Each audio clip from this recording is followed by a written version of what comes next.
Hello, and welcome to the Reach or Miss Show, the podcast for the customer-focused entrepreneur, where Hayut Yogev speaks with entrepreneurs for entrepreneurs about reaching or missing the critical point of approaching the right customer with the right message at the right time and place. The point where business success starts. And here is your host, Hayut Yogev. Reach or Miss, Episode 53. This is the Reach or Miss podcast 1-year anniversary. Hey Reachers! We are celebrating our first birthday, and I've chosen to dedicate this episode to recalling the most important issues and the best advice of the remarkably successful entrepreneurs that have been our guests this year. For each of our interviews questions, I chose one or two answers that best represent the main inspirational message our guests delivered. I believe the most important message each of you should take from these 52 episodes is the huge importance of speaking, engaging, and focusing on the right audience for your specific startup or company as the key for entrepreneurial business success. At the show notes of this episode, you will find our birthday gift to you, the list of tools most highly recommended by these successful entrepreneurs and opinion leaders. For the first answer, I chose the answer of Chris Brogan. Chris is one of the fathers of social media marketing. I believe he combines the art of attracting customers with the capabilities of social media as a marketing tool. Chris Brogan provides strategy and skills for the modern business. He is CEO of Honor Media Group, a sought-after public speaker, and the New York Times best-selling author of 9 books and working on his 10th. Forbes listed Chris as one of the must-follow marketing minds of 2014. Plus listed his website as one of the 100 best websites for entrepreneurs. State Social rated Chris as the 3rd power influencer online. Chris lives in northern Massachusetts. His better half is Jacqueline Carley, and between the two of them, they have 3 kids. I just shared with our listeners what you actually were doing until now. Can you please share with us what are you doing and most passionate about today, and where are you heading? Well, thank you. That's a great question. I'm really interested, and I have been for many years, in one way or another, about how do companies use technology to drive better human interaction. I think that a lot of times we focus on the wrong part. We focus so much on all the various new channels, all the new technology, all the new ways that we can automate and disassociate sometimes from our customers. And I think at the same time, what we really want in life is we want to be seen.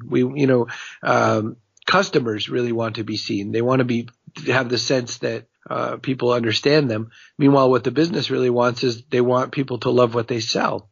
So to me, the challenge isn't really ever about the channel. The challenge is about helping a customer feel like they're getting what they want and delivering that. So what I work on are ways to help out companies and individuals with figuring out that. How do we drive business with that in mind? I love it. Guy Kawasaki is the interviewee you have heard the most from. I love hearing him tell the story of his career, and I believe that the fact Guy had the chance to learn how traditional business sell has had a positive impact on his success. Guy Kawasaki is the chief evangelist of Canva, an online graphic design tool. He is a brand ambassador for Mercedes-Benz and an executive fellow of the Haas School of Business, UC Berkeley. He was the chief evangelist of Apple and a trustee of the Mickey Media Foundation. He is also the author of The Art of the Start 2.0, The Art of Social Media, Enchantment, and 9 other books.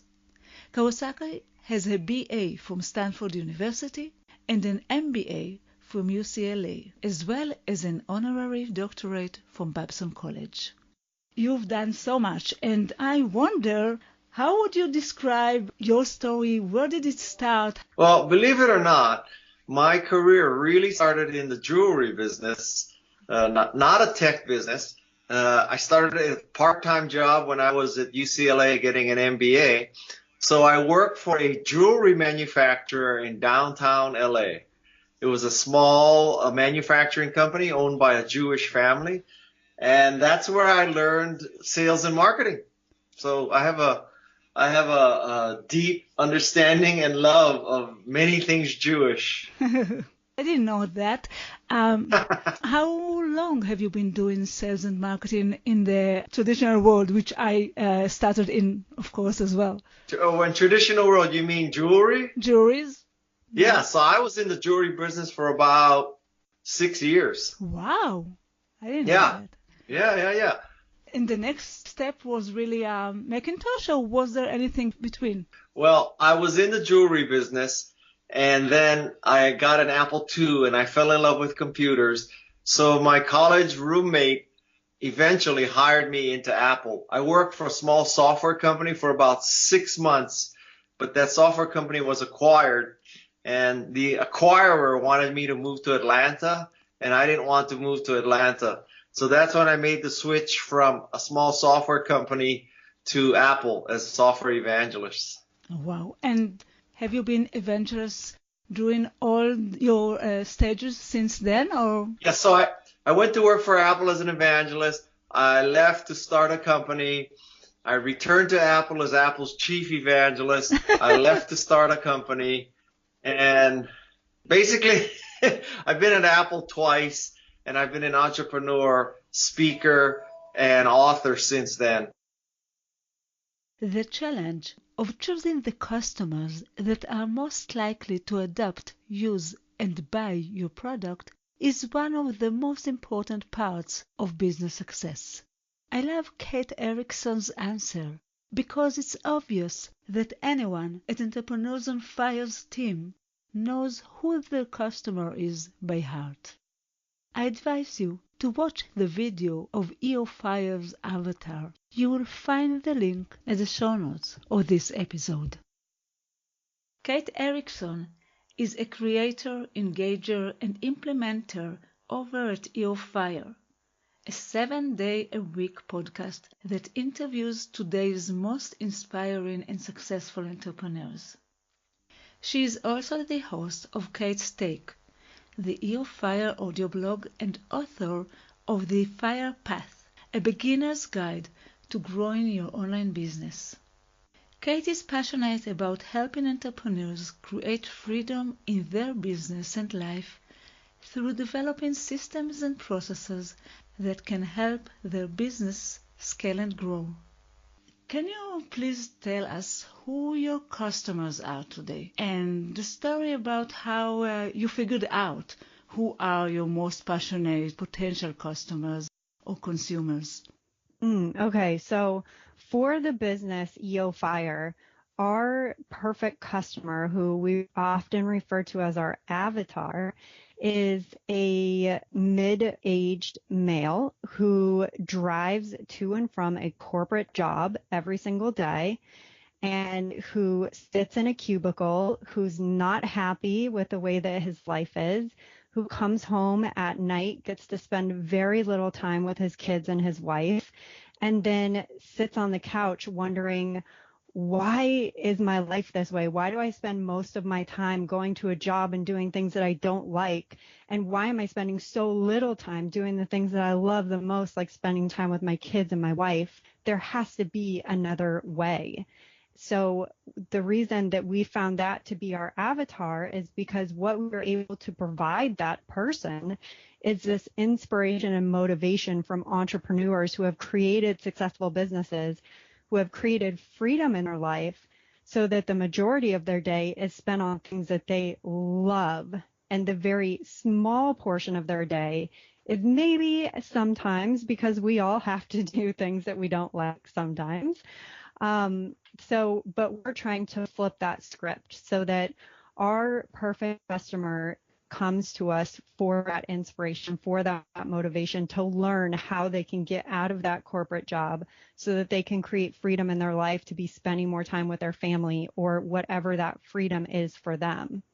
Now, how we figured that out in the very, very beginning, John, my partner here at EOFire, he was actually his own avatar. That was him. Yeah, so interesting to hear the story. Yeah.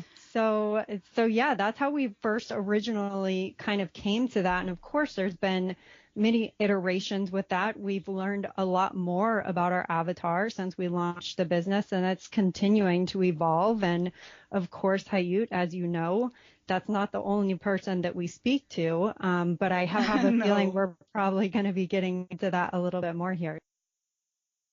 Best advice about approaching the customers.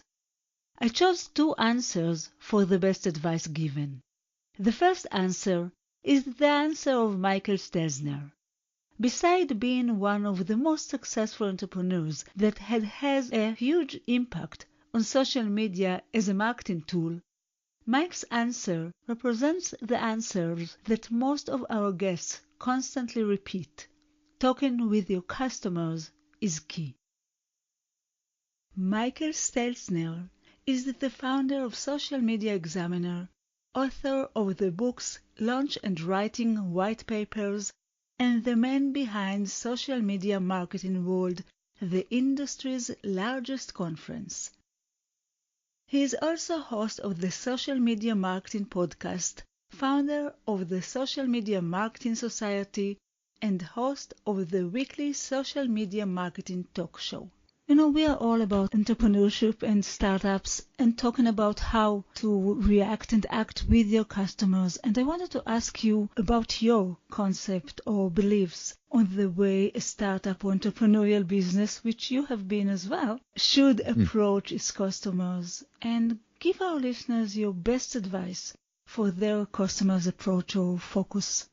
I think that when you're getting started, you really need to talk to lots of people to understand what their problems are. So that could be going to an event where lots of people that match your customer happen to be and talking to them to understand what their problems are. Or if you've already got some people on an email list, it could be sending them an email and asking them lots of questions so that you can understand what some of their challenges are. But somehow to survey or to ask what the challenges are, and I think is the number one way that anybody can be successful, because a lot of times we guess. We think everyone is like us, which is totally not true. And we say, if everyone's like me, then they'll be interested in this, and we just throw it out into the world and hope it sticks. But if you do a little bit of research, you can test those assumptions. And if those assumptions are true, then great. But if they're not, you will prevent yourself from doing a lot of work that may or may not be successful. So I think it increases the likelihood of success. The second answer I chose to this question is the answer of Vladimir Botsvadze, who describes step by step how he prepares himself for a sales meeting with an important customer. It's a unique opportunity to hear such a clear and precise description of this process. Vladimir Botsvadze is a serial entrepreneur, leading authority on digital marketing and top influencer, professor, Fortune 500 consultant, trainer, the CEO of Botsvadze Marketing Solutions, a full-service digital agency serving Fortune 500 clients that generates the best ROI from social media. Approximately 100,000 individuals follow him. He's inspiring top brands including Aston Martin, HP, KLM, FedEx, and more. Vladimir's research is recognized by London Business School, and he has been featured in Forbes, The Economist, and many more. Vladimir has won over 36 awards in digital marketing, ranking among the top 100 digital transformation and B2B marketing influencers by Onalytica. Vladimir transforms brands and builds businesses. What are your perspective, concepts, and beliefs regarding the way entrepreneurs and any business actually has to approach their customers today through the social media, through the digital marketing, and I would like to ask you to give your best advice to our listeners regarding how to approach the customers, how to be a customer focused. Well, businesses all sizes need new customers, and Sure. and my company's marketing plan helps me approach potential customers and ask them to spend money on the products I'm offering, And I prepare extensively, develop a detailed plan for my customer visit and execute my plan professionally. There are a few steps that I focus on. For example, first is preparation. I assemble all the latest information on the products I'm selling. I ask about any problems with my company's operations so I can prepare if customers have questions about them. Then next step is I study product information in terms of what customers of my target market find important. Identify the features the target customer will find interesting. I ask customers what they liked about dealing with me, So then I study the new customers I'm going to approach, make sure that I know if they have problems with existing suppliers or are looking for new providers. And then I identify first contact if I'm approaching a company that look for details about contact positions or authority. So then next step is strategy, right? I decide I decide who I'm going to ask for business. I call sometimes companies to verify that I contact handle orders and suppliers in the field of activities. So for individual sales, I make sure that person I talk to is decision maker in the household. Sure. Then I develop a list of my company's strengths in the new customers market segment, make a list of actual needs for each new customer and add potential needs that I think might be appropriate for the client. So then for each new customer, I prepare a strategic approach that matches the actual potential needs with one of the strengths of my company. For example, if a client has high energy costs and my product is unusually efficient, I highlight that advantage, And the last step is execution.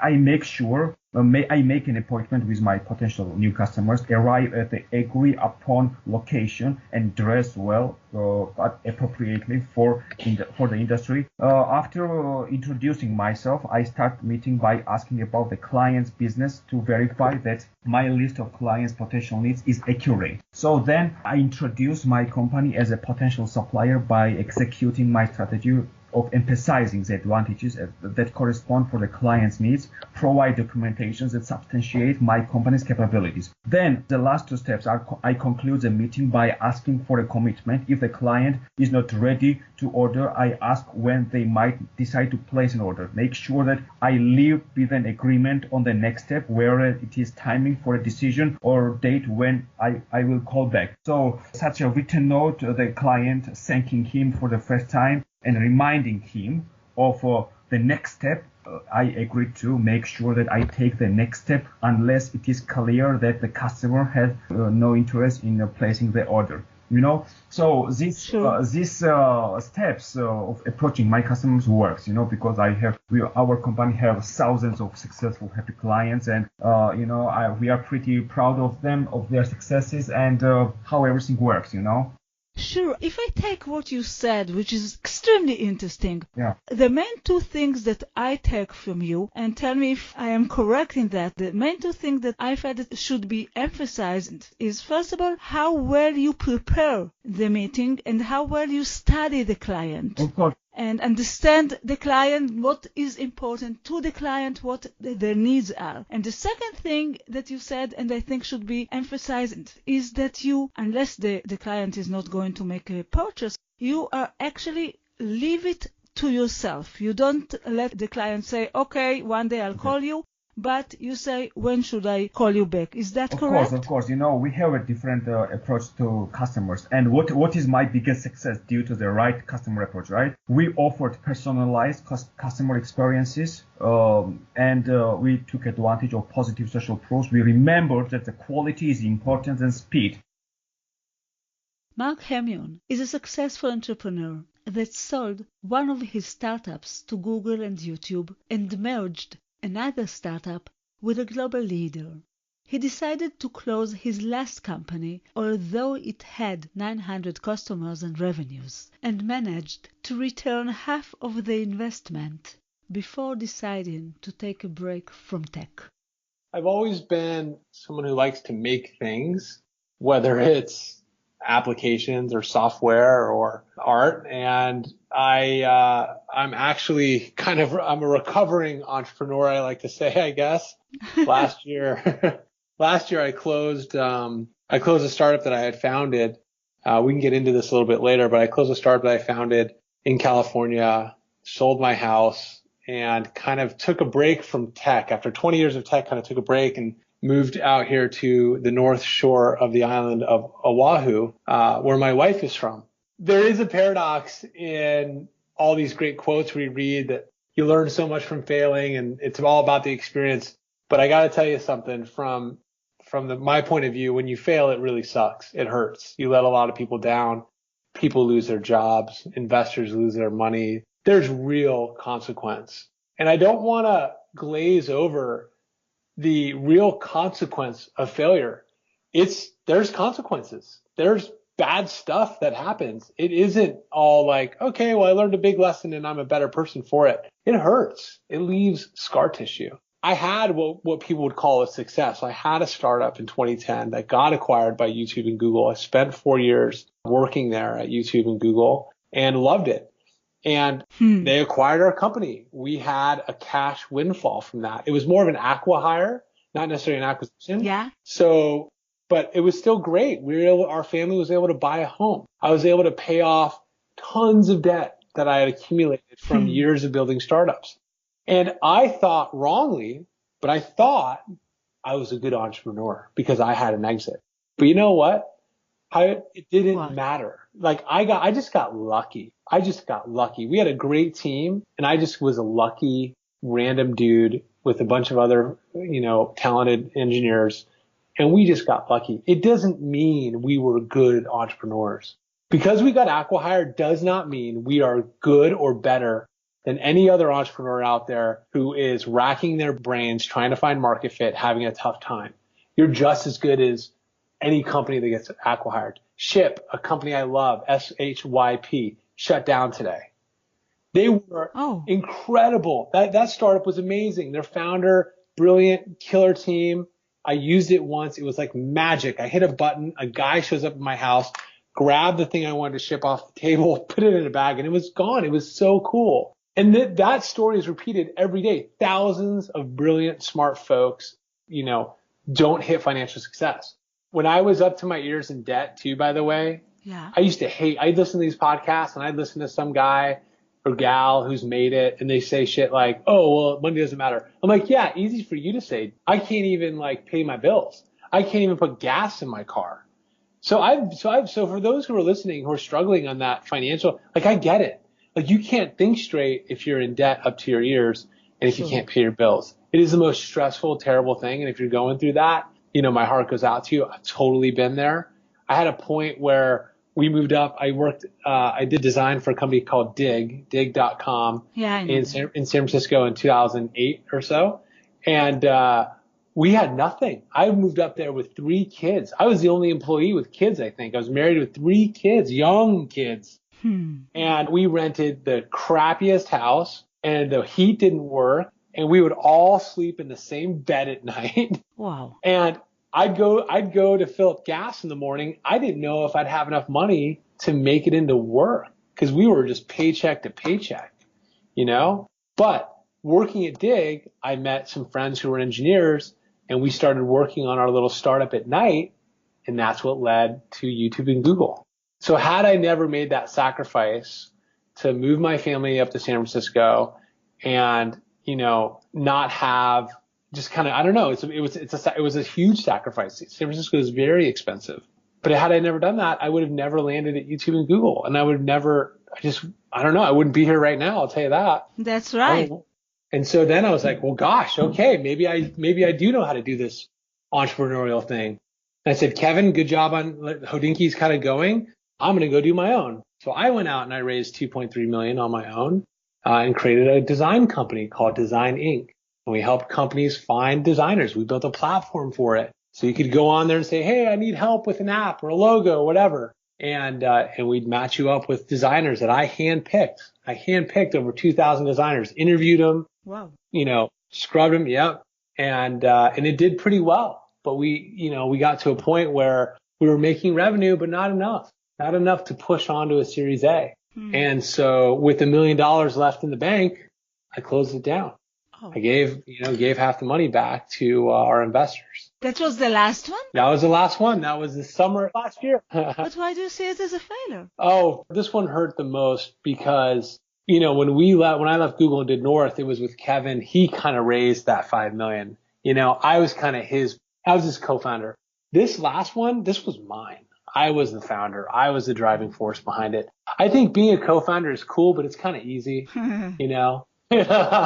Sorry, all you co-founders, they'll get mad, but it's true.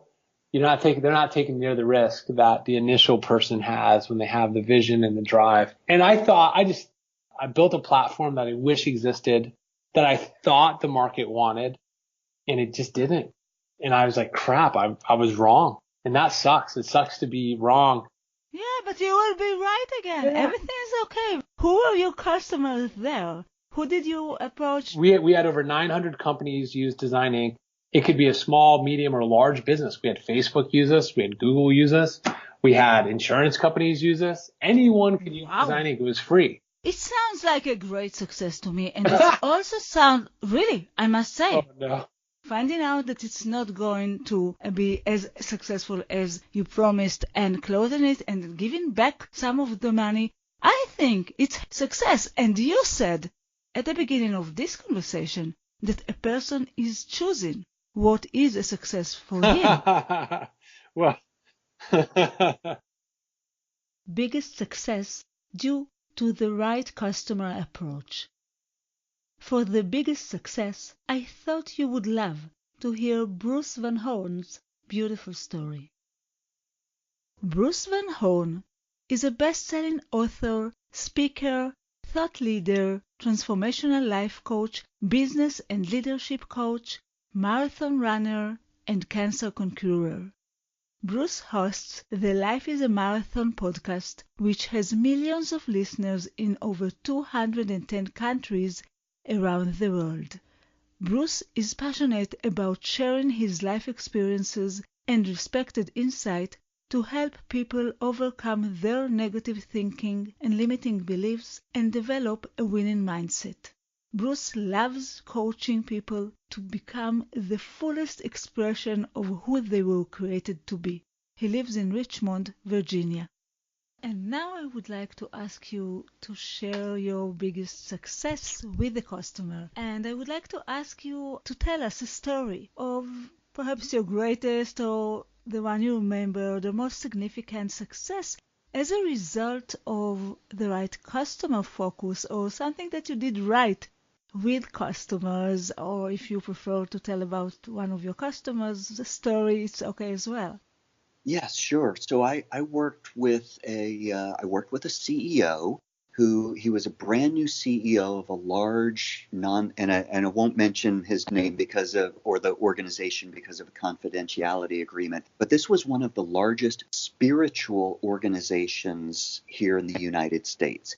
Well, they have a worldwide spiritual following for their teaching and their philosophy of God. Most of their work is here in the United States. And so they hired a new CEO, and part of his executive compensation package, because he had never been a CEO before, was executive coaching. And so they hired me to be the coach for this new CEO of this large religious spiritual organization. Yeah. And we wound up working together, and he was telling me about some of the difficulties that they had. And about 15 years ago, they were at the height of their donations, of their follower base. They were bringing in, in the neighborhood of $500 million a year in donations, and through the sale of spiritual publications. They were doing really, really, really well. And from that point on, publication sales went down and donations went down, and they brought him in to save the day. And again, the board of directors who hired him, they were still missing the point. And the problem that, he thought that, he needed to come in with new ideas for marketing and new ideas for leading the internal organization, because they had fallen from about 400 employees to about 250 employees over this 15-year period. And after working with him and really understanding what happened at the beginning 15 years ago that led them to where they are now, and what had happened was that their board of directors at that point, they were pastors, they were religious leaders who didn't really have a lot of business management experience. They were just doing what they loved to do. They felt they were doing what they felt called by God to do and to share with the world. And what happened was somebody said, okay, you know what? We bring in hundreds of millions of dollars every year. We have 400 employees at our headquarters. We need to start operating like a corporation. And so they made this shift and they hired a CEO who had no religious or spiritual background. She had big business. She had been the CEO of another very successful publishing company. And it wasn't even related to spirituality. They said, we are going to hire the best people for the roles that we need, regardless of what they believe. And they didn't realize that when they started doing that, donations started going down instead of up. And so when this new guy came in, and I'm working with him not only on his mindset and his idea, branding is all about energy. Okay, so your company's brand is the story that your customers are telling about your business, your interaction with them. So everything is energy. But I asked them, once we got down to it, he told me that they had a daily, no, it was a weekly chapel service in their chapel on their campus, and he invited me to come to it when I was doing an on-site visit. And he said, now, we can go to this thing, and it'll be a good way for you to learn more about what we do here, but there will only be about 10 or 15 people there. And I said, well, why are there only 10 or 15 people? He said, well, I understand there used to be well over 100 people there every time we did it, but as we've moved on, the overwhelming majority of our employees, they don't practice this spiritual belief. And I said, that's your problem. I said, you've got people producing literature.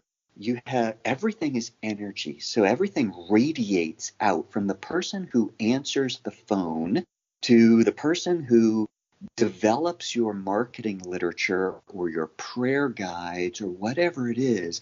All of that energy goes out of your building into the world.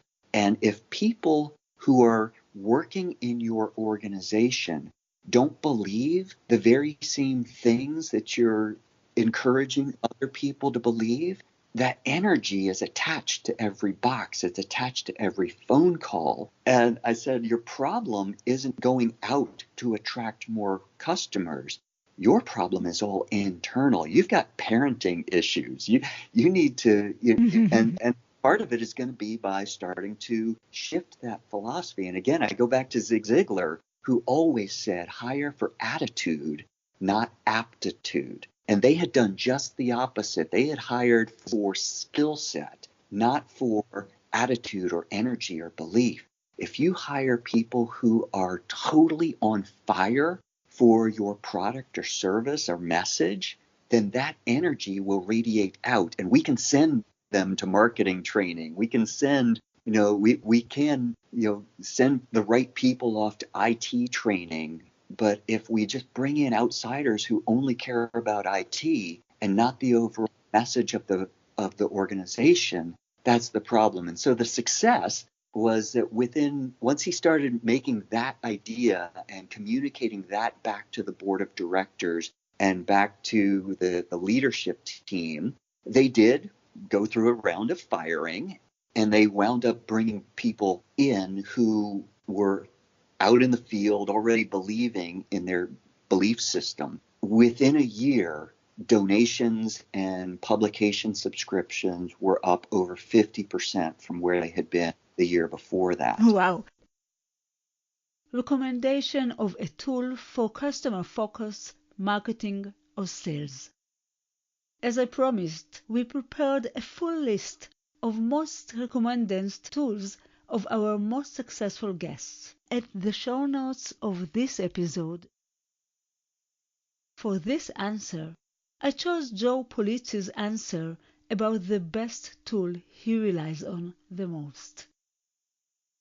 Joe Polizzi is the founder of Content Marketing Institute, a UBM company, the leading education and training organization for content marketing, which includes the largest in-person content marketing event in the world, Content Marketing World. Joe is the winner of the 2014 John Caldwell Lifetime Achievement Award from the Content Council. Joe is the author of 4 books, including his latest, Content Inc. His 3rd book, Epic Content Marketing, was named one of the 5 must-read business books of 2013 by Fortune magazine. Can you recommend the best or most effective technological or digital tool that's related to customer focus, marketing, or sales? It's been happening for a long time. And if you go back before 1990, there were only 8 ways that your customers could get information. They could get it from television ads, they could get it from magazines, from newspapers, from radio, from billboards, from fax machines, those types of things. The technological advance happened along with Google and smartphones, where your customers became in control of their own buyer's journey. Sure. Where they could, your customer has a 24/7 informational device with them at all times. And what that meant is they went from the 8 ways, those 8 technologies that were available before 1990. That meant that the conversation was owned by big media companies and by brands with very large advertising budgets. And it was like that for 50 years. From 1950 to 1990, basically marketing was interruption. It was about who has the large purse strings and who can interrupt in a way and get their name out and product out in front of these customers. Today, into let's say, late 90s, 2000 and beyond, that completely flipped. And that's why we're seeing this movement into content marketing, because your customers can ignore us at will. They can ignore your advertisements. They can ignore your terrible content.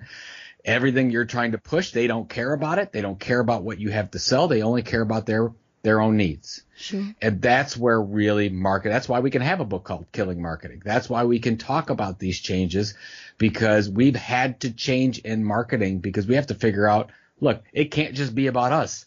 It has to completely focus on the customer or we're going to fail. So it's that combination of the technology move from the power for brands and media companies over to the consumer that changed everything. If you had to choose one tool that you should recommend our listeners to use, what would it be? Oh, I'm going to go old school on you. This is email.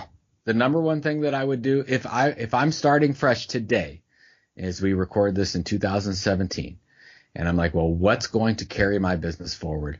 I would develop an audience of email subscribers that will actually want to subscribe to your email.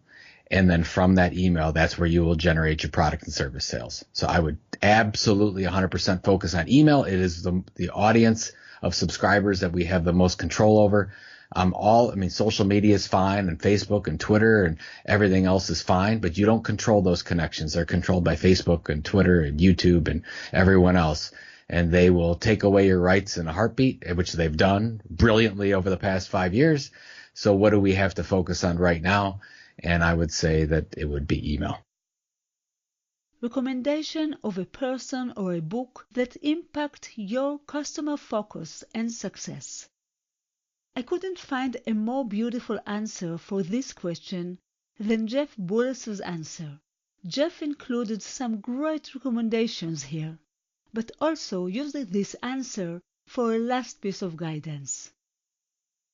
Jeff Bullis is a digital entrepreneur, marketing blogger, keynote speaker, digital strategist, consultant, and best-selling author.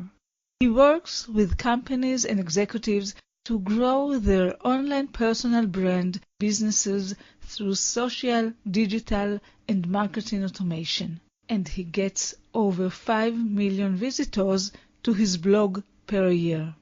Jeff was listed on Forbes as one of the top 20 influencers of CMOs for 2017 and was ranked by Apollo as the #1 global digital marketing influencer for 2016. Was there any person, service provider like a mentor, consultant, advertiser that really impacted your way and your customer success and can help other entrepreneurs as well? Or you can also name a book, but if there is any person, I would like to hear this story. So there was 2 books I mentioned at the beginning, Tim Ferriss' The 4-Hour Work Week, which is an inspiration, the David Meerman Scott, The New Rules of Marketing and PR, Seth Godin, his books were also an inspiration, the blogs by HubSpot, the blog by Copyblogger, and the list goes on. So I suppose I look at some of the best in my industry and also associated industries and sectors. And then I'm an avid reader, so I maybe read 30 or 40 books a year. Wow. Was there any person that really impacted your way, your journey? No, it's a collection. I couldn't say one person was the primary source. As I mentioned, Tim Ferriss, David Meerman Scott, and then inspiration stories, that you read, like about Steve Jobs, through the books. Yeah. So the area in which and some of those, like Copyblogger, Social Media Examiner, some of those other when I started, a lot were in the same space and we're all learning. But for writing, for example, Copyblogger was an inspiration. Headlines, they were as well. Then in terms of content creation and writing, the book by Stephen King, the famous fiction writer, he wrote one of his only non-fiction books, is titled On Writing. That book has been a great help for me in being able to craft my writing better, to develop my skills. Then there's a bunch of other books around that as well, and blog posts. And sometimes I've been inspired by TED Talks. So the inspiration comes from many sources. And there's a great quote by Stephen King, and he says, if you want to write a lot, you need to read a lot. There is no other way, because inspiration and innovation does not come from a vacuum. It comes from feeding your soul and feeding your mind with inspiration and education. I like that, because what you're actually saying is there isn't one book or 2 books that really can change everything, but what we should do is actually seek for the inspiration and look for it in different books and different TED Talks and different podcasts and whatever. So we should feel ourselves. That's absolutely. And I think a lot of us start off curating, and then we actually, as we develop skills and more experience and more knowledge, that curation then turns into your own voice. Finding your own voice online or offline, whether it's from stage or whether it's in your writing or whether it's on a video or a webinar or even a podcast. You need to get to a space where you're no longer speaking from the notes. You're just speaking from the heart and the soul and the mind that is yours. And that is often, in most cases, in fact, I think every case, all that inspiration and innovation is a collection and a curation of past experiences that becomes you over time. What is your one key success factor? The last answer is kept for John Lee Dumas. Besides the fact that I like and believe in his answer for his one key success factor, JLD is the person that influenced me to choose to deliver my message of the customer-focused entrepreneur through podcasting. And I believe John is shaping the model of the new successful entrepreneur. John is the host of Ear Fire, an award-winning podcast where he interviews today's most successful entrepreneurs 7 days a week.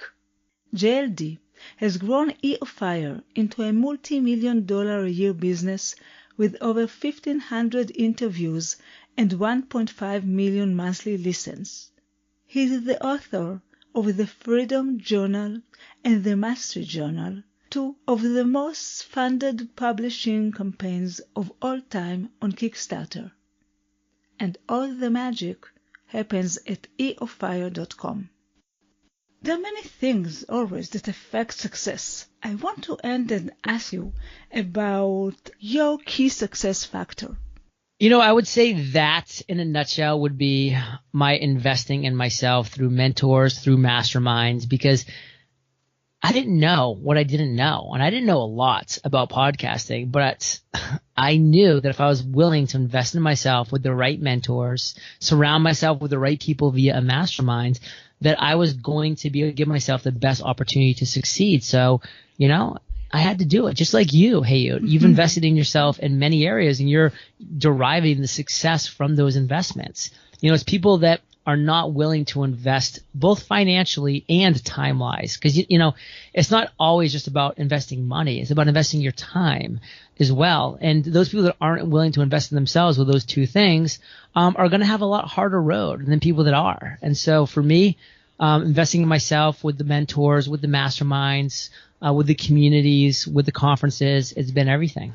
I couldn't agree more, and I think the issue is to know to invest in yourself also after 30 years or 20 years or 10 years that you're in the business, and there's so much for us to study and learn. Yeah. And thank you for having so much things I can learn from you. And for you, our listeners, until the next time, it all goes down to this. You either reach or miss. Keep reaching your goals and vision. Bye. Thank you for listening to the Reach or Miss Show, the podcast for the customer-focused entrepreneur. You can find all the information, links, and resources that was mentioned at the show in our website, reachormiss.com. See you next week.